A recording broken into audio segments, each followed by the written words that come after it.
غسل کب فرض ہوتا ہے اور غسل کا طریقہ کیا ہے؟ رسول اللہ صلی اللہ علیہ وسلم نے فرمایا ان اللہ لا یستحیی من الحق، اللہ تعالیٰ حق بات کو بیان کرنے سے حیا نہیں کرتے۔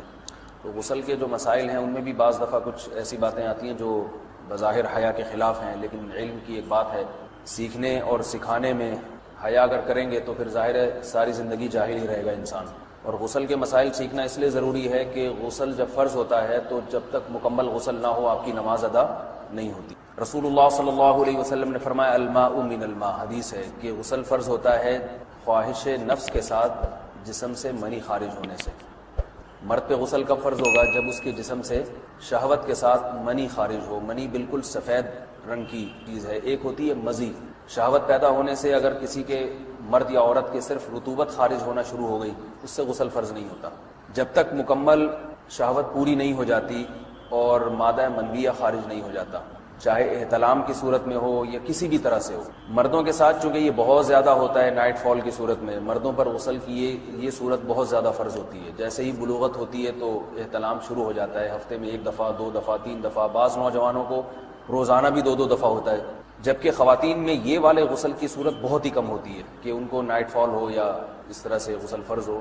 ہزاروں میں کسی ایک عورت کے ساتھ ایسا ہوتا ہے۔ ایک صورت تو یہ ہے غسل فرض ہونے کی۔ دوسری صورت کیا ہے کہ جب انسان اپنی زوجہ کے ساتھ ملاپ کرے اور انٹرکورس ہو جائے، چاہے اس صورت میں ڈسچارج دونوں میں سے کوئی ہو یا نہ ہو، لیکن دونوں پہ غسل فرض ہو جائے گا، مرد پہ بھی اور عورت پہ۔ یہ تو مردوں کے غسل کے فرض ہونے کا۔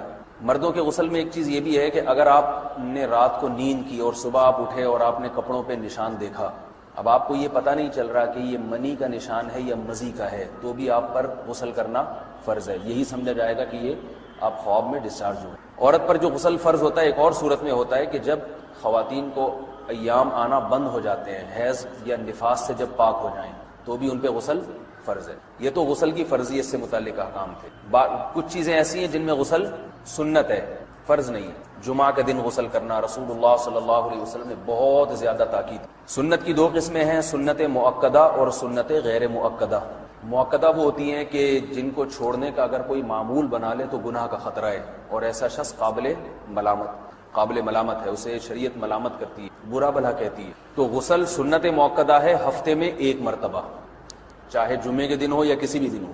جو مسلمان ہفتے میں 1 دفعہ بھی نہیں نہاتا، وہ کتنا ہی نیٹ کلین ہو، مگر شریعت کی نظر میں وہ قابل ملامت ہے، اسے تانے دینے چاہیے کہ شرم نہیں آتی، ہو مسلمان مگر رہتے ہو بھنگیوں اور چماروں کی طرح۔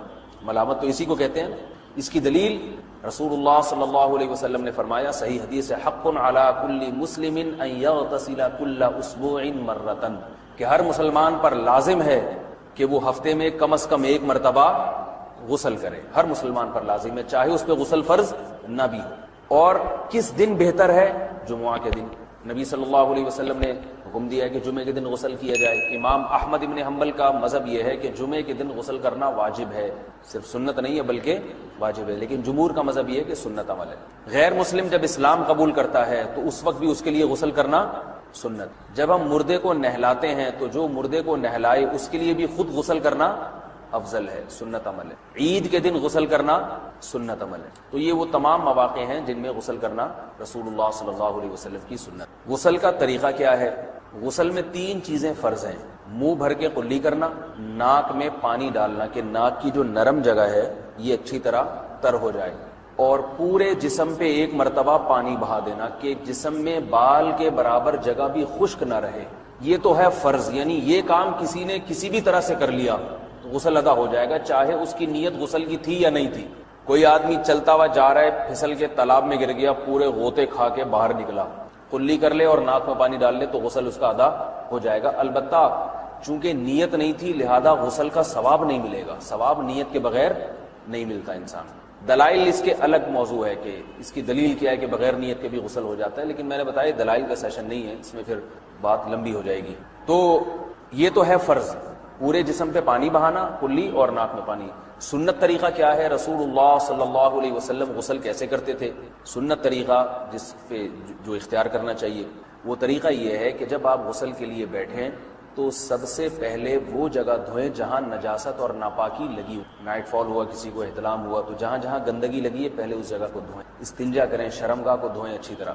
سمجھ رہے ہیں بات کو؟ اس کے بعد ہاتھ دھوئیں اور مکمل وضو کریں، جیسے ہم عام حالات میں وضو کرتے ہیں۔ مکمل وضو کرنے کے بعد دائیں کندھے پہ پانی ڈالا، لیفٹ سائڈ پہ پانی ڈالا۔ پہلے زمانے میں تو چلو سے غسل ہوتا تھا، ہاتھ دھو لیے تو اب چلو سے پانی لے کے یہاں ڈالا جا رہا ہے، چلو سے پانی لے کے یہاں ڈالا جا رہا ہے، پورے جسم پہ ملا جا رہا ہے، اور چلو سے پانی لے کے 3 دفعہ سر پہ ڈالا جا رہا ہے۔ تو آج کل چلو ولو تو ہے نہیں، شاور کے نیچے جا کے کھڑے ہو جاتے ہیں، اس میں یہ کہ شاور کھولے اس میں کھڑے ہو جائیں، سارے چلو اس میں خود بخود ہی ہو جائیں گے، پورے جسم پہ پانی بہہ جائے گا۔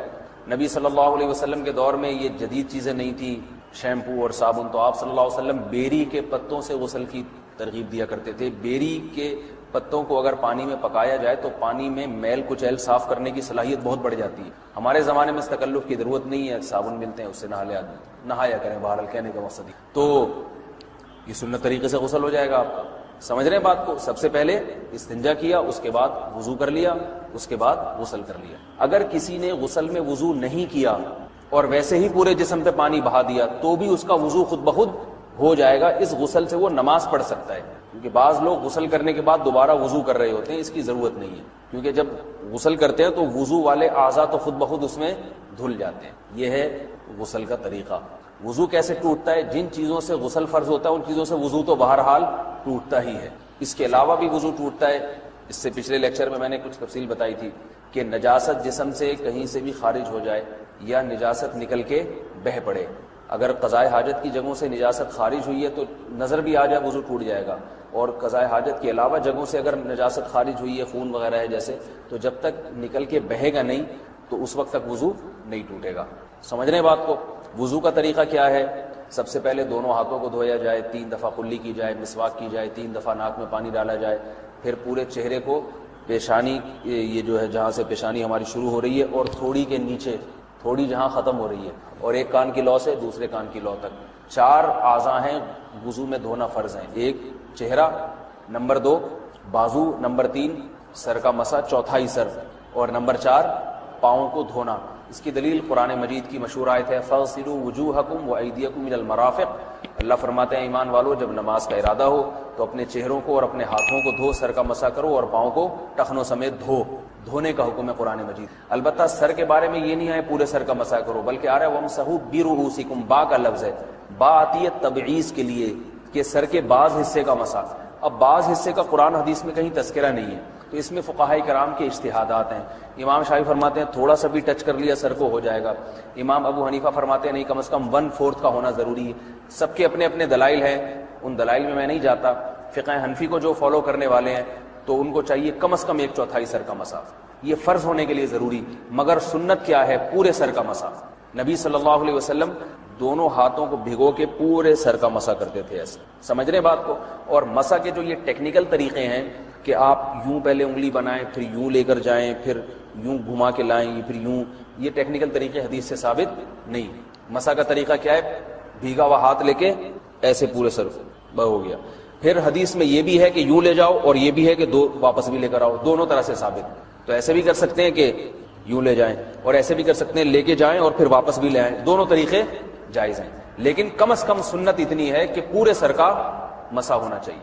بعض لوگوں کو شو مارنے کا شوق ہوتا ہے، اگر وہ واپس لائیں تو بال ان کے خراب ہو جاتے ہیں، کہتے ہیں یار یہ پھر مسئلہ خراب ہو جائے گا، تو پھر ایسے لوگ صرف یوں ہی لے جائیں کافی ہے۔ افضل تو یہ کہ یوں بھی لے جائیں، یوں بھی لے جائیں، دونوں طرح سے صحیح ہے، بہرحال دونوں حدیث سے ثابت ہیں۔ سمجھ رہے ہیں بات کو؟ اور یہاں ایک اہم مسئلہ بتا دوں، قرآن مجید نے پاؤں کو دھونے کا حکم دیا ہے، پاؤں پہ مسا کرنے کا حکم نہیں دیا، اور حدیث میں خفین پر مسا کرنے کا حکم ہے۔ تو قرآن اور حدیث کو فقہاء نے جمع کیا ہے، لہذا وہ موزے جن میں آسانی سے پاؤں دھوئے جا سکتے ہیں ان میں چاروں ائمہ کے نزدیک پاؤں پہ مسا کرنا جائز نہیں۔ سعودی عرب میں جو بعض سلفی حضرات اور یہاں ہمارے ہاں بھی اہل حدیث حضرات نے عام موزوں پر بھی جو مسا کی ایک روایت ڈال دی ہے، اسلاف میں، تابعین، تبع تابعین میں اور چاروں ائمہ کے مذاہب میں اس کا ثبوت نہیں ملتا۔ اگر اسلاف میں کوئی قائل بھی ہے تو ایک شاذ قول، اکا دکا قول ملتا ہے، ورنہ یہ ائمہ اربعہ کے مذہب کے خلاف ہے، اور جو احادیث جو نقل ہوتی ہیں صحیح سند کے ساتھ ان کے بھی خلاف اور قرآن کی آیت کے بھی خلاف ہے۔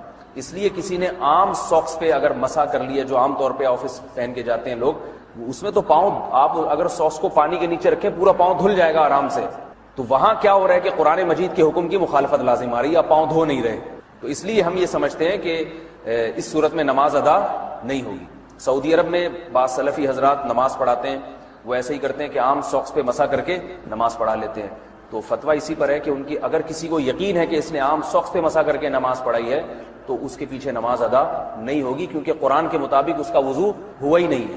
تو اب فقہا نے کیا بیان کیا، کیونکہ زنا کی سزا بہت سخت ہے، تو 4 مرد ہوں گے، اس میں عورت کی گواہی بولو نہیں چلے، اس لیے کہ اس میں تھوڑا سا امکان ہے، تھوڑا سا امکان، کیونکہ خواتین کی عادت ہے کہ جب کسی کو بدنام کرنا چاہتی ہیں سب سے بڑا حربہ ان کے پاس فحش الزام لگانا ہوتا ہے. یہ میاں بیوی کے جھگڑوں میں ہمیں بہت دیکھنے کو ملتا ہے، میاں بیوی کے جھگڑوں میں، کہ جب مسئلہ ہوگا نا فوراً میرا میاں، کیونکہ اس الزام کو لوگ جلدی قبول کر لیتے ہیں. لوگ کہتے ہیں اس کی بیوی ہے، یہ گھر کے حالات زیادہ جانتی. میں نہیں کہہ رہا ساری عورتیں ایسا کرتی ہیں، اور جو بیان سن رہی ہیں وہ تو بالکل کبھی بھی نہیں انہوں نے ایسا کیا.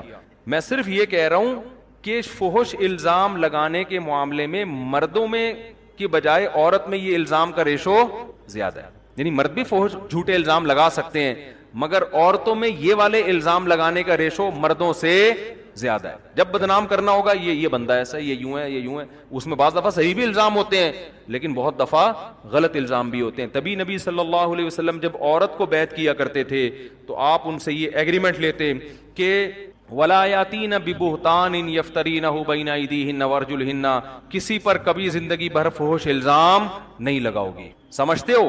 تو اس لیے یہاں شریعت نے مجرم کو فائدہ پہنچانے کے لیے کہ اس پہ سزا ٹلے، یہاں شریعت نے کہا کہ مرد گواہی دے گا تو مانا جائے گا، عورت کی گواہی یہاں معتبر نہیں. حالانکہ ہو سکتا ہے عورت سچ بول رہی ہو، لیکن معیار کو اونچا کرنے کے لیے اسلام نے کیا قانون بنایا کہ مرد گواہی دے گا. دیکھو میں جو آپ کو سمجھانا چاہ رہا ہوں نا اس کو کھوپڑی میں بٹھاؤ کہ سزاؤں کے معاملے میں اسلام کا معیار کتنا سخت ہے اور ہمارا معیار کتنا ہلکا ہے. تو ہم اس ہلکے معیار کو عشق مصطفیٰ قرار دیتے ہیں. تو یہ قرآن و سنت سے آگے نکلنے کی کوشش ہو گئی کہ نہیں ہو گئی؟ پولیس کا کیس ہے میرے بھائی، ایسے سمجھنے والی باتیں نہیں ہیں. اسلام کہہ رہا ہے کہ بہت اونچا معیار کرو اگر سزا سخت ہوگی، اور ہم کیا کہہ رہے ہیں؟ نہیں، ہم توہین رسالت یا اس کے معاملے میں ہم کسی کی نہیں سنیں گے. اور ایسے ایسے نعرے ایجاد کیے ہوئے ہیں نا، وہ میں نعرے بتاؤں تو پھر ایسا نہ ہو کوئی کسی خاص تنظیم پہ جا کے فٹ کرتے کہ یہ نعرے تو یہ لوگ لگا رہے تھے، تو خامخواہ کی دشمنیاں. نعرے ہی غلط ہیں، جو نعرے ایجاد کیے گئے ہیں نا وہ نعرے ہی کیا ہیں؟ وہ شریعت کے خلاف ہیں. تو اس لیے زیادہ فنٹر بننے کی کوشش مت کرو. تو اسلام کیا کہتا ہے؟ 4 گواہ ہوں گے، وہ کیا ہوں گے؟ مرد ہوں گے. فقہا پھر آگے بیان کرتے ہیں، کیونکہ حدیث میں آتا ہے ادرؤوا الحدود ما استطعتم، جتنا ممکن ہو حد کو ساقط کرو، یعنی جب تک پورا ثبوت نہ ہو جائے. اسی وجہ سے حضرات فقہا نے پھر اجتہاد کیا اسی حدیث کی روشنی میں کہ 4 گواہوں کو بلایا جائے گا. جب وہ گواہی دیں گے ان کے جرح ہوگی کہ یہ صحیح بھی ہیں، ایسا تو نہیں ان کا کہ اس سے کوئی دشمنی چل رہی ہو، قرضہ نہ دے رہے ہو، اس پہ اس وجہ سے الزام لگا دیا. تو اس کو کہتے ہیں جرح. عدالت جرح کرے گی، صحیح طرح سے پرکھے گی کہ ان کا کوئی ذاتی مفاد تو نہیں ہے. پھر جرح کرنے کے بعد جب عدالت کو یقین ہو جائے گا یہ 2 نمبر لوگ بھی نہیں ہیں، جھوٹے بھی نہیں ہیں، ان کا کوئی ذاتی مفاد بھی نہیں ہے، ایسا بھی نہیں ہے کہ کوئی ذاتی دشمنی ہو، کوئی سالے والے ہوں وغیرہ وغیرہ، تو پھر عدالت کیا حکم دے گی کہ رجم کی سزا میں حکم دیا جائے گا سب سے پہلے سزا پتھر آپ نے پھینکنے ہیں. جو گواہ ہے نا ان کو کہا جائے گا سب سے پہلا پتھر کس نے مارنا ہے؟ آپ نے مارنا ہے. اس لیے کہ اگر ان کے دل میں ذرہ برابر بھی چور ہوگا نا تو یہاں ان کے ہاتھ کانپ اٹھیں گے سزا دیتے ہوئے کہ یار ہم بے گناہ کو مار رہے ہیں. اگر وہاں یہ رک گئے کہ نہیں جی ہم نہیں، تو یہ اس کی علامت ہوگی، ایک شک پیدا ہو گیا کہ شاید یہ کیا کر رہے تھے؟ جھوٹ بول رہے تھے. اس کا فائدہ کس کو پہنچایا جائے گا؟ مجرم کو پہنچایا جائے. اور بھی بہت ساری شرطیں ہیں جو ابھی میں بیان کروں گا تو پورا ٹائم اسی میں لگ جائے گا. اصل مقصد اسلام کا فلسفہ سمجھانا ہے کہ جہاں سزا سخت ہوگی اس کے ثبوت کے لیے معیار بہت زیادہ اونچا ہو جائے گا، سخت ہو جائے گا. اس میں آپ جذباتی پن پہ آ گئے نا، اگر کہ اس کو عدالت نے کیوں بری کر دیا، اس کو عدالت نے کیوں بری کر دیا، یہ تو توہین کا مرتکب تھا تو عدالت نے بری کر دیا. آپ اگر عدالت کو کہتے ہو نا یہ عدالتیں 2 نمبر ہیں، تو قوم کو بھی آپ 1 نمبر نہیں کہہ سکتے کہ ان کا بھی کوئی بھروسہ نہیں ہے کہ انہوں نے جس پر مقدمہ ڈالا ہو وہ واقعی مجرم ہے بھی یا نہیں ہے. ان کا بھی کوئی بھروسہ نہیں ہے. آگے چلتے ہیں ہم. آگے قرآن کہتا ہے والذین یرمون ازواجہم. ہاں قرآن کہہ رہا ہے اگر فإن لم یأتوا بالشہداء، اگر یہ 4 گواہ نہ لے کر آ سکیں، فجلدوہم 80 جلدہ، تو جنہوں نے گواہی دی ہے الٹا ان کو 80 کوڑے مارو. 2 آدمی چلے گئے عدالت میں گواہی دینے، 3 آدمی چلے گئے کہ اس نے زنا کیا ہے، 4تھا نہیں لا سکے وہ، تو قرآن کیا کہتا ہے؟ الٹا ان کو کیا کرو 80 کوڑے مارو کہ جب تمہارے پاس گواہی کا نصاب ہی نہیں تھا تو تمہیں خام خواہ میں کسی پہ الزام لگانے کی بولو ضرورت کیا تھی. مثال کے طور پر آپ نے کہہ دیا معذرت کے ساتھ بھی آپ ہیں نہیں, آپ نے کہہ دیا یہ چور ہے. یہ کرتے ہیں لوگ نا. اب لوگ آپ سے پوچھنا آپ کے پاس کیا ثبوت ہے, کہہ رہے ہیں ثبوت تو نہیں ہے میرے پاس لیکن مجھے پتا ہے یہ چور ہے. بھائی جب تمہارے پاس ثبوت نہیں ہے تمہیں پھینکنے کی ضرورت کیا ہے بیٹھے بیٹھے. ایک بات خام خام ایک شرری چھوڑ دی نا معاشرے میں فساد. اب آپ قسمیں اٹھا رہے ہو اللہ کی قسم مجھے میں یقین سے کہہ رہا ہوں یہ چور ہے. ہم کہیں گے بھائی جتنا اس کے چور ہونے کا امکان ہے اتنا ہی آپ کے جھوٹا ہونے کا بھی امکان ہے. آپ کو اگر یقین بھی ہے آپ جانو آپ کا اللہ سے معاملہ ہے. پبلک میں وہی بات کی جائے گی جس کا آپ کے پاس ثبوت ہوگا, کیونکہ یہ معاشرے میں فسادی ہونے کی علامت ہے کہ آپ نے ایک شرری چھوڑ دی ایک معاشرے میں, اس کو ثابت کرنے کے لیے آپ کے پاس دلیل نہیں ہے. اگرچہ آپ برحق ہیں, اگرچہ آپ صحیح ہیں, لیکن اسلام آپ کو صحیح ہونے کے باوجود بھی فسادی کہتا ہے اور جھوٹا کہتا ہے کہ جب تمہارے پاس دلیل نہیں ہے, گواہ نہیں ہے, تم بات کر کیوں رہے ہو. اب دیکھو 4 آدمی گواہ دیں گے تو اس کا فائدہ یہ ہوگا کہ اس کو سزا ملے گی, 4 سے کم میں اس کو سزا نہیں ملے گی. جب سزا نہیں اس کو مل رہی تو اس کا سوائے ایک آدمی کے گناہ کو لوگوں کے سامنے ایکسپوز کرنے کا اور تمہاری کوئی نیت نہیں ہے. تو شریعت میں حکم یہ ہے گناہ پہ پردہ ڈالا جائے, نہ کہ گناہ سے پردہ اٹھایا جائے. نہیں آ رہی بات میرا خیال ہے. آج کوئی کہیں کوئی بے حیائی کا کام کر رہا ہوتا ہے, کوئی خفیہ ویڈیو لیک ہوتی ہے, کیسے مزے سے لوگ ایک دوسرے کے ساتھ شیئر کرتے ہیں, نہیں کرتے, کرتے کہ نہیں کرتے. تو آپ کا کیا خیال ہے یہ جائز کام ہے شریعت میں؟ مجھے ایک بات بتاؤ نا, اسلام گناہ کو ہائی لائٹ کرنے کا, نمایاں کرنے کا, اس کے گناہ کو ایکسپوز کرنے کا حکم دیتا ہے یا گناہ پہ پردہ ڈالنے کا حکم دیتا ہے؟ تو جب پردہ ڈالنے کا حکم دے رہا ہے تو کسی کی خفیہ ویڈیو لیک کر کے یوٹیوب فیس بک کی زینت بنانا یہ برا اچھا کام ہے یا برا کام ہے؟ میں حیران ہوتا ہوں جو لوگوں کی خفیہ ویڈیوز ہائی لائٹ کر رہے ہوتے ہیں نا, جس کی ویڈیو ہے اس کو تو گالیاں پڑ رہی ہوتی ہیں, ویڈیو چھپ کے بنانے والے کو کوئی ایک حرف بھی نہیں کہہ رہا ہوتا, حالانکہ وہ اس بات کے زیادہ لائق ہے کہ اس کو کوڑے لگائے جائیں. یہ بھی ہماری قوم کا ایک بہت بڑا المیہ ہے کہ لوگوں کی خفیہ کیمرے لگے ہوئے ہوتے ہیں ہوٹلوں میں, وہ پکڑا گیا دیکھو, لوگ کہہ رہے ہو دیکھو اس کی حرکتیں دیکھو. بھائی اس کی حرکتیں یقیناً بری ہیں, اس کی حرکتیں خدا کی قسم اس سے زیادہ بری ہیں جس نے بند کمرے میں خفیہ کیمرہ لگایا تھا. میرے سامنے کیس آیا, ایک صاحب کو کسی سے دشمنی ہو گئی, پیسوں کا کوئی لین دین کوئی مسئلہ, تو اس نے اس کے کمرے میں چپکے سے کیمرہ لگوا دیا. وہ بندہ کوئی فحاشی وغیرہ کرتا تھا, لڑکیوں سے تعلقات تھے اس کے, چھپ کے, کھلے عام نہیں. اب اس نے اس کے کہیں نا کمرے میں خفیہ کیمرہ لگوا دیا تاکہ اس کو پکڑ لے کہ دیکھو اس کے لڑکیوں سے کیا ہے ناجائز. وہ کہیں چلی گئی ہوگی کوئی لڑکی کوئی فاحشہ, اور پکڑ لیا, اس کو ٹریس کر دیا. اب اس کو بلیک میل کر رہا ہے کہ یہ تیری ویڈیو میں اپلوڈ کر دوں گا. جو مجرم تھا وہ میرے پاس آیا, مجھے کہنے لگا یار میں ٹھیک ہے گنہگار آدمی ہوں, لیکن اس بندے نے, اور وہ بندہ بھی مذہبی تھا جس نے یہ کام کی, اتنی بڑی داڑھی اس کی, اس بندے نے میرے ساتھ یہ کیا ہے. میں نے کہا بھائی تو مجرم ہے, میں تجھے اپریشیٹ نہیں کرتا, تو لڑکیوں سے زنا کر رہا ہے, لیکن خدا کی قسم جس بے شرم انسان نے یہ کیمرہ لگایا ہے نا, لکھوا لو مجھ سے کہ قیامت کے دن شاید اللہ تجھے معاف کر دے, لیکن مجھے امید نہیں ہے کہ اللہ اس کو معاف کرے گا. اس لیے کہ آپ کو کس نے یہ اتھارٹی دی ہے کہ آپ کسی کی پرائیویسی میں ایسا گھسو؟ کیونکہ دیکھو انسان جب اللہ کے ساتھ یعنی گناہ کرتا ہے اور اللہ کو پتا ہوتا ہے, 100 بار توبہ کرے گا, توبہ کا دروازہ اس کے لیے کھلا ہوا ہے. ثم اجتباہ ربہ فتاب علیہ وہدی. قرآن کہتے ہیں آدم سے خطا ہوئی, توبہ کی, بالکل اللہ نے ویسا ہی مقرب بنا لیا جیسے خطا سے پہلے تھے. لیکن جب آپ کا گناہ لوگوں کے سامنے آ گیا, آپ 100 بار اللہ سے, ایک بار اللہ سے توبہ کرو معاف کر دے گا, اب 100 بار بھی توبہ کرو اللہ معاف کرے گا, پبلک کبھی بھی معاف نہیں کرے گی. اور ایسا ذلیل انسان اپنی اولاد کی نظر میں, بیوی کی نظر میں, رشتہ داروں کی, سب کیا اس کی کوئی عزت رہ جائے گی گھر کے اندر؟ کتنی بڑی سزا دے دی آپ نے اس کو. یہ کام ہمارے ہاں مذہب کے نام پہ بھی ہو رہا ہوتا. ہم کہتے ہیں ہم بندے کو نا بتانا چاہتے تھے 2 نمبر ہے 1 نمبر نہیں, اس لیے ہم نے ایکسپوز کر دیا اس کو. تو خوب سمجھ لو, جو چھپ کے تنہائی میں گناہ کر رہا ہے, شریعت میں اس کے گناہ پہ پردہ ڈالنے کا حکم ہے, اس کے گناہ کی ستاری کی چادر کھینچنے کی اجازت آپ کو بولو نہیں ہے. بعض خواتین یہ کام کر رہی ہوتی ہیں گورنمنٹ کے اداروں میں, کسی سے دشمنی ہوتی ہے نا, پہلے اس کو سیٹنگ کر کے پھنسائیں گے, سیٹنگ کر کے پھنسا کے خفیہ کیمرے لگا دیے, پھر قابل اعتراض حرکتوں کو کیا کر دیا لیک, یہ دیکھو یہ بندہ کیا ہے, یہ بندہ 2 نمبر ہے. تو لوگ, وہ بندہ ہے 2 نمبر, میں اس کو نہیں کہہ رہا, لیکن میرے بھائی جتنے جوتے اس بندے کو پڑھنے چاہیے نا، اس سے ڈبل جوتے اس عورت کو پڑھنے چاہیے، اس سے ڈبل جوتے کس کو پڑھنے چاہیے؟ اس عورت کو۔ تو یہ فلسفہ ہے جو ہمیں اس سے پتہ چلتا ہے۔ قرآن کہتا ہے اگر 4 گواہ نہیں لے کر آئے فجلدوہم 80 جلدہ، تو ان کو کتنے کوڑے مارو؟ 80 کوڑے۔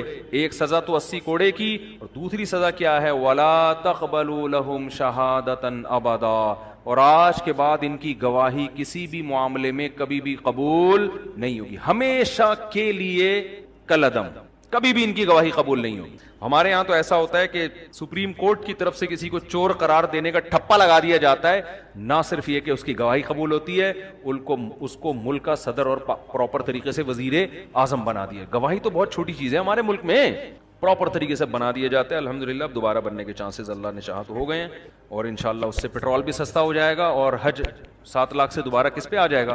2.5 لاکھ۔ اور اگر یاد رکھو سستائی ہو گئی نا تو اور بیڑا غرق ہونے والا ہے، اس کی علامت ہے، کیونکہ یہ نیچرل سستائی نہیں ہے۔ ہاں یہ سمجھ لو، اگر سستائی ہو گئی تو یہ اور خطرناک ہے، کیونکہ وجہ یہ ہوگی کہ اس طرح سے سستائی ہوگی کہ پھر دبا کے پیسہ لے کے کھلا دیں گے اور ہماری نسلوں کو عذاب میں ڈال دیں گے، پھر بالکل گروی ہو جائیں گے۔ میں کہتا ہوں امریکہ سیدھا پاکستان سیدھا امریکہ کے حوالے کر دو، کالونی بنا دو۔ غلامی سے بہتر ہے کہ ان کی گورنمنٹ کو مان لو نا آپ۔ نہیں آ رہی سمجھ میں رہنے تو پھر وہ سارا ٹاپک ہی ہمارا کہیں اور چلا جاتا ہے۔ وَيَدْرَأُ عَنْهَا، پھر اللہ نے فرمایا، اس میں اور حکام ہیں وہ بہت لمبے ہو جائیں گے، جلدی جلدی جو موٹے موٹے حکام ہیں میں بیان کر کے وہ آگے چلتے ہیں ہم۔ اچھا قرآن میں اس میں حضرت عائشہ رضی اللہ تعالی عنہا پر تہمت لگی تھی۔ سورہ نساء میں یہ آیتیں پہلے نازل ہو چکی تھیں، ابھی بھی نازل ہوئی نا، اس سے پہلے نازل ہو چکی تھیں کہ جب بھی کہیں کوئی کسی پر زنا ثابت ہوگا تو اس کے لیے 4 گواہوں کا انتظام کرو۔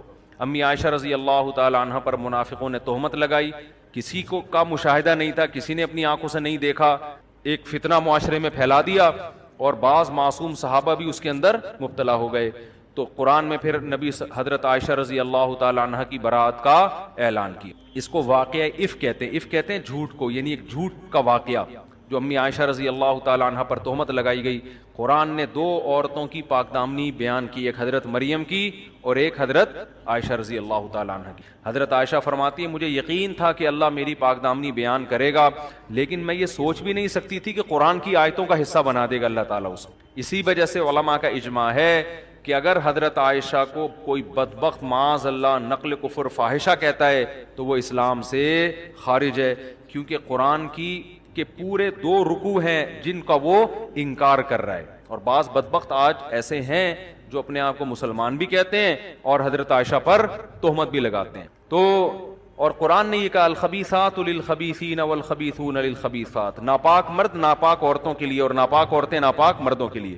اس میں قرآن نے اشارہ دے دیا کہ حضرت عائشہ سے جو نکاح ہوا ہے یہ اللہ کی سلیکشن سے ہوا ہے۔ حدیث میں آتا بھی ہے، آپ صلی اللہ علیہ وسلم نے شادی کے بعد حضرت عائشہ کو بتایا کہ جبریل تمہاری تصویر لے کر خواب میں آئے میرے پاس اور مجھے بتایا کہ تمہارا نکاح ان سے ہوگا، ان سے تمہارا نکاح ہوگا۔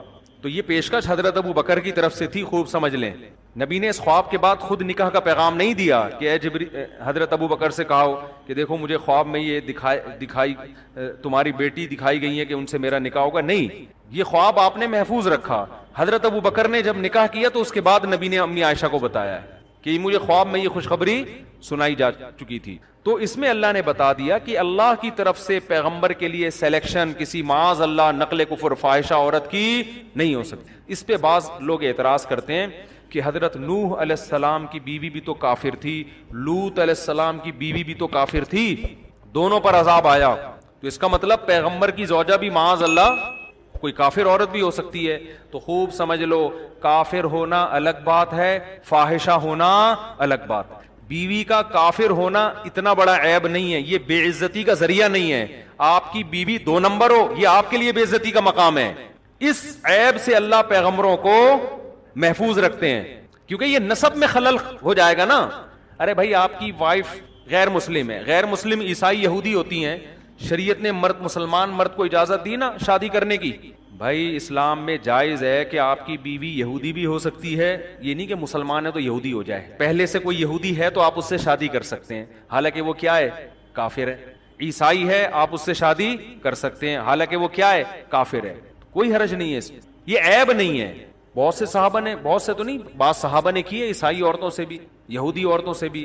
حضرت حذیفہ نے جب ایک یہودی عورت سے نکاح کیا تو حضرت عمر نے حکم دیا اس کو طلاق دو.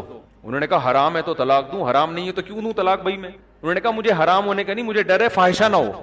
تو انہوں نے بھی اس بیس پہ ناپسند کیا کہ کہیں فاحشہ نہ ہو. جائز نکاح فاحشہ عورت سے بھی ہو جاتا ہے, لیکن یہ عیب کس کے لیے؟ مرد کے لیے. اور اللہ پیغمبروں کو عیب سے محفوظ رکھتے ہیں, ان پر کوئی انگلی نہیں اٹھا سکتی. یہ توہین ہے نا, اس لیے کہ آپ کی وائف ہے اور ادھر بھی تعلق ادھر بھی تعلق, بچوں کا کیا پتا چلے گا, پتہ نہیں کس کے بچے پیدا ہو رہے ہیں. نسب میں خلل ہو جاتا ہے. نبی صلی اللہ علیہ وسلم نے فرمایا ولدت من نکاح لا من صفا. کیا مطلب؟ آدم سے لے کے آج تک میرے نکاح میں کوئی شک اور شبہ نہیں ہے. یعنی پیغمبروں کا نسب اللہ محفوظ رکھتے ہیں. ایسا کہیں نہیں ہوتا کہ پیغمبر کے باپ دادوں میں معاذ اللہ کوئی ولد الزنا ہو, کیونکہ آگے پھر نسب کیا ہو گیا؟ خراب. تو نوح علیہ السلام کی بیوی اگر کافر تھی, فاحشہ نہیں تھی, کیونکہ آگے اگر فاحشہ ہوتی تو نوح علیہ السلام کے جو بیٹے تھے حام, سام اور یافس, ان کے نسب میں شک ہوتا کہ نہیں ہوتا کہ یہ پتہ نہیں ان کے ہے بھی کہ نہیں ہے. پھر آگے ان کی نسل میں شک, پھر تو ہم سارے کیا ہو جاتے؟ ارے ہم سارے مشکوک ہو جاتے نا, ہم سب کے نسب میں, کیونکہ سب نوح علیہ السلام کی اولاد ہیں. اور پیغمبروں کے نسب میں تو بالکل بے غبار نسب ہوتا ہے پیغمبروں کا. تو لوط علیہ السلام کی بیوی بھی کافر تھی, مگر معاذ اللہ زانیہ اور بدکار نہیں تھی. تو اس لیے قرآن نے کہا الخبیثات للخبیثین. یہ جو ناپاک عورتیں ہیں نا, فاحشہ عورتیں ہیں, اللہ پیغمبر کے لیے فاحشہ کی سلیکشن نہیں کر سکتا معاذ. تو اس میں یہ بھی ہمیں بتایا گیا کہ حضرت عائشہ رضی اللہ تعالیٰ عنہ پاک دامن ہے. حضرت عمر نے جب یہ بات سنی نا, کسی نے حضرت عائشہ کے بارے میں کہ منافقین یہ پھیلا رہے ہیں, حضرت عمر نے فرمایا سبحانک ھذا بہتان عظیم. یہ بہت بڑا بہتان ہے, یہ ہو ہی نہیں سکتا. کیونکہ سب جانتے تھے حضرت عائشہ کو. حضرت عائشہ کی سوکنوں نے ان کے بارے میں گواہی دی کہ یہ ایسی ہے ہی نہیں, یہ اس طرح کی یہ ہو ہی نہیں سکتی. تو قرآن نے بھی کہا کہ لولا اذ سمعتموہ, کہ تم نے یہ سنتے ہی کیوں نہیں کہہ دیا سبحانک ھذا بہتان عظیم, کہ یہ بہت بڑا بہتان ہے. پھر قرآن نے کہا ان الذین یرمون المحصنات الغافلات المؤمنات, جو پاک دامن اور سیدھی سادی عورتوں پہ تہمت لگاتے ہیں ان کے لیے بہت بڑا عذاب ہے.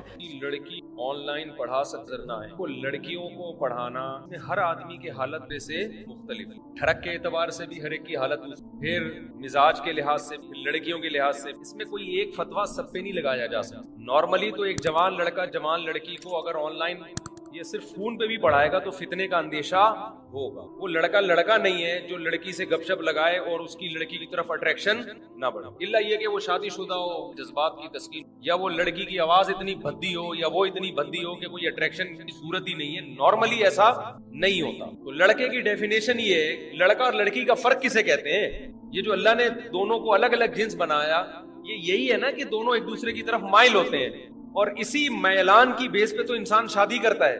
تو یہ کیسی لبرل لوگوں نے بات لگائی ہوئی ہے کہ لڑکیاں لڑکوں کو پڑھا رہی ہیں, لڑکے لڑکیوں کو. دل پاک ہونا چاہیے. دل پاک نہیں ہوتا. انسان جب مرد ہے تو وہ آدمی پہلے ہے, باقی سب چیزیں وہ بعد میں ہے. تو اس لیے آپ نہ پڑھائیں. لیکن بہرحال اگر کسی کو فتنہ نہیں ہو رہا, بالکل ریزرو ہو کے پڑھا رہا ہے وہ, اور اس کے دل مائل نہیں ہو رہا, ایسے بھی لوگ ہیں, سارے ایک جیسے نہیں ہوتے, تو پڑھا سکتا ہے. پھر یا اس کا مدار ہے فتنے پر, فتنے کا اندیشہ ہے یا نہیں ہے. جہاں فتنے کا اندیشہ ہوگا بند کر دیں, پڑھائیں نہیں. ایک بات تو یہ ہو گئی. دوسری بات یہ کہ اپنے آپ کو فتنوں میں ڈالتے کیوں؟ لڑکے مر گئے ہیں پڑھانے کے لیے, لڑکیوں کو جا کے سمجھا رہے ہیں. ایک صاحب کہتے ہیں دعوت کوئی لڑکی دے گی, آپ لڑکوں پہ کیوں بلا وجہ یار تم کام کر, تو ان کو وہ پڑھا دیں گے. تو اس لیے وہ اپنے آپ کو آزمائش میں کیوں ڈالتے ہو؟ میں نے بڑے بڑے نیک لوگ اللہ کی بگڑتے ہوئے دیکھا ہے جنہوں نے اپنی ذات پر اعتماد کیا. دیکھو, مرد کی دیندار آدمی کی بربادی کی پہلی سیڑھی لڑکیوں کے فتنے سے شروع, وہ تمام فتنوں سے بچ جاتا ہے یہاں کے. اور یہ بخاری کی حدیث ہے, نبی صلی اللہ علیہ وسلم نے فرمایا ما ترکت بعدی فتنة اضر علی الرجال من النساء, میں نے اپنے بعد مردوں کے لیے عورت سے بڑا کوئی فتنہ نہیں. اس فتنے سے وہی بچے گا جو نظر جھکائے گا, ریزرو ہو کے زندگی گزارے گا, عورت سے دور رہے گا اور نکاح کر کے اپنی بیوی سے محبت کرے گا. اور کمال کی بات یہ کہ جو لڑکا جتنا لڑکیوں سے دور رہتا ہے, اپنی بیوی کے لیے اس میں اتنے زیادہ جذبات پیدا ہوتے ہیں. حلال میں اللہ اس کی لذت بڑھا دیتے ہیں. یہ جو ہر وقت لڑکیوں کے جھمیلوں میں بیٹھے رہتے ہیں نا, ان کو اپنی بیویوں میں کوئی رغبت نہیں ہوتی, کسی کام کے نہیں رہتے. یہ حقیقت ہے. جب آپ نظر جھکاؤ گے کوئی عورت دیکھنے کو نہیں ملے گی آپ کو. آپ کے جو جذبات ہیں وہ کس کے لیے خالص ہو جائیں گے اپنی بیوی، اسے ٹوٹ کے محبت کرو گے، پھر اس کی قدر کرو گے. کتنی عورتوں کی شکایتیں آتی ہیں مردوں کو ہم میں رغبت، میں پراٹھے بھی کھا رہا ہے وہ، انڈے بھی کھا رہا ہے اور ملک شیک بھی پی رہا ہے اور مرغے بھی پھوڑ رہا ہے، رغبت ہی نہیں ہے. رغبت کیوں نہیں ہے؟ سارا دن تو دفتروں میں لڑکیوں کے ساتھ بیٹھا رہتا ہے، پروگراموں میں بھی دیکھو نا ٹی وی کے. ایک بات تو یہ ذہن میں رکھو کہ مرد کی مردانگی مردوں میں بیٹھنے میں ہے. مرد لڑکیوں میں بیٹھا ہوا خدا کی قسم بالکل بھی اچھا نہیں لگتا، زنانہ پن کی اس میں وہ آ رہی ہوتی ہے. ابے آدمی ہے تو بہشتی زیور میں مولانا اشرف علی تھانوی رحمہ اللہ نے لکھا ہے کہ اپنے چھوٹے لڑکوں کو، بچوں کو لڑکیوں میں کھیلنے مت دو. ان کو بولو تم ماشاءاللہ مرد ہو بیٹا، لڑکوں میں کھیلا کرو جا کے. نہیں یاری بات، میرے پاس تو ہر قسم کے کیس آتے ہیں نا. ایسے کیس آئے جو پیدا ہی ہوئے تھے، بہنیں تھیں، کزنیں تھیں، ان میں رہ کے شی بن گئے. حقیقت ہے میرے پاس ایسے کیس آئے ہیں. ایک لڑکے نے مجھے بتایا کہ میرے اندر لڑکوں والی فیلنگ ختم ہو گئی ہے. میں نے کہا کیا ہوا تھا تمہیں؟ کہہ رہے میری بہنیں تھیں، بھائی نہیں تھا، اور کزنیں تھیں، تو میں بچپن سے بہنوں میں اور کزنوں میں کھیلتا تھا. میرے ماں باپ نے غلطی یہ کی کہ میں لپسٹک پاؤڈر لگاتا تھا ان کے ساتھ، لڑکیوں والے کپڑے، جیسے وہ آپا کھیل رہی ہیں پہلے زمانے میں، اب جو بھی کھیلتی ہیں تو جو لڑکیاں کھیلتی ہیں تو میں انہی میں وہی کھیل کھیلنا شروع، کیونکہ بھائی نہیں تھا میرا، کوئی کزن نہیں تھا. تو کہا اس کا نتیجہ نکلا میں ساڑیاں پہن کے، چوڑیاں. ماں باپ کو روکنا چاہیے تھا نا کہ کم بخت تو کیا کر رہی ہے، بچہ ہے لپسٹک لگا رہے ہیں. ماں باپ نے کہا کوئی بات نہیں، چھوٹا بچہ ہے ابھی تو بہنوں کے ساتھ کھیل رہا ہے، آپ چوڑیاں پہن رہا ہے، مہندی لگا رہا ہے، کوئی بات نہیں. کم بخت کی بیچارے، کم بخت تو نہیں کہنا چاہیے، ہم سے اچھا ہی. اس بیچارے کی نیچر کیا ہو گئی بولو؟ وہ کہہ رہے یار میں جب جوان ہوا ہوں تو مجھ میں وہ ڈیزائرز ہی نہیں مردوں والی. تو مولانا شرفی تھانوی رحمۃ اللہ علیہ نے کب بہشتی زیور میں لکھ دیا کہ اپنے لڑکوں کو، بچوں کو لڑکیوں میں کھیلنے مت دو، اس کو لڑکوں میں کھلاؤ. مارم پیٹی کھیلے اور تیری ایسی کی تیسی، ادھر گھٹنا مار دیا، پولا لے کے بیٹھا ہوا ہے، یہ سب مردوں پہ سوٹ کرتے ہیں. درخت پہ چڑھا گر گیا، کیڑوں کی دوا کھلائی اس کو، ٹھیک ہے نا، ہڈی چھوڑ دی اس کی، تو یہ مسئلے خراب ہو جاتے ہیں بچوں کے.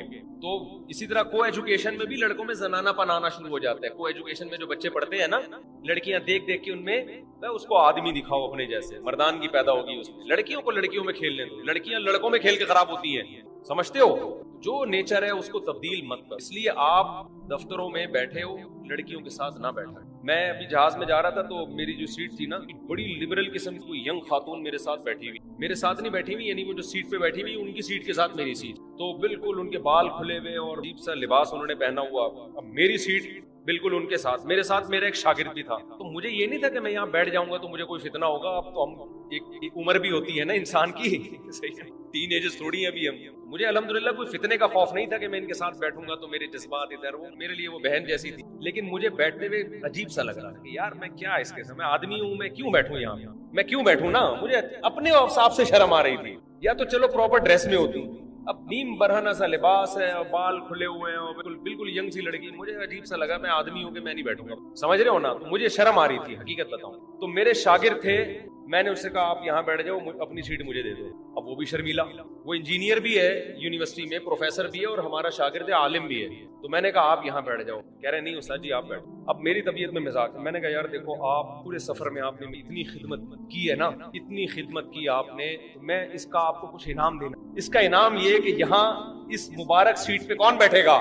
آپ بیٹھ، اس عظیم سیٹ پہ جس کے لیے لوگ ترستے ہیں نا، ایسی سیٹوں کے لیے. ابے کسی چھڑے چھاٹ کو بھیج دو، کوئی خوبصورت سی انٹی بیٹھی ہوئی ہو اور بال کھلے ہوئے اور ینگ ہو، تو لڑکا تو چاہے گا کہ یار مجھ سے ڈبل پیسے لے لو، مجھے سیٹ یہاں دے دو. تو میں نے کہا یار میں آپ کی خدمات کا بہت معترف ہوں. بڑے ایکٹنگ کی پھر میں نے، وہ بھی ہنس بھی رہے، کہہ رہے کیا کہہ رہے ہو. میں نے کہا نہیں یار، آپ میرا بیگ آپ نے اٹھایا پورے راستے، میری خدمت آپ نے کی، کراؤڈ کو کنٹرول آپ نے کیا جو بیانات ہو رہے تھے، تو میں اس کے سلسلے میں یہ مبارک عظیم سیٹ کس کو دینا چاہتا ہوں آپ کو. وہ ہنس بھی رہا تھا. یہ عظیم سیٹ آپ کی، یہ میں آپ کے لیے چھوڑتا ہوں. وہ کہہ رہے نہیں. میں نے کہا بیٹھ یہاں پہ، زیادہ نہیں. اس کو میں نے بٹھایا تو وہ بھی یوں کر کے بیٹھا ہوا، ونٹی یوں بیٹھی ہوئی. میں نے کہا یار یہ تو بڑا برا امیج جائے گا، جیسے پتہ نہیں کوئی بم لے کے بیٹھی ہوں. میں نے کہا تمیز سے بیٹھو، سیدھا جیسے سب لوگ بیٹھتے ہیں. میں یہ سب اس لیے نہیں بتا رہا کہ کوئی واقعہ سنا رہا ہوں. جو مرد ہوتا ہے نا، مرد، اس کو لڑکیوں میں بیٹھتے ہوئے سمجھتے ہو کہ نہیں سمجھتے؟ اس کو شرم. آپ مردوں میں بیٹھو، کوئی داڑھی والا بیٹھا ہو، کیا خیال ہے؟ یا کوئی داڑھی والا نہ بھی ہو، آدمی ہو نا، یا کوئی انٹی بھی ہو تو آپ کی ماں جیسی ہو، کوئی ماں جیسی ہو، کوئی بوڑھی خاتون ہو، چلو یار اپنی ماں کی جگہ ہے. ٹھیک ہے، کوئی ینگ لڑکی بیٹھی ہوئی ہے، ہمیں تو شریف سا محسوس ہو رہا ہوتا ہے یار، مجھے مردان مجھے نہیں اچھا لگتا یہ. تو وہ بیٹھا نا یوں کر کے. میں نے اس کو سیدھا کیا نا یوں، ابے یوں ہو جا تو تمیز سے بیٹھ.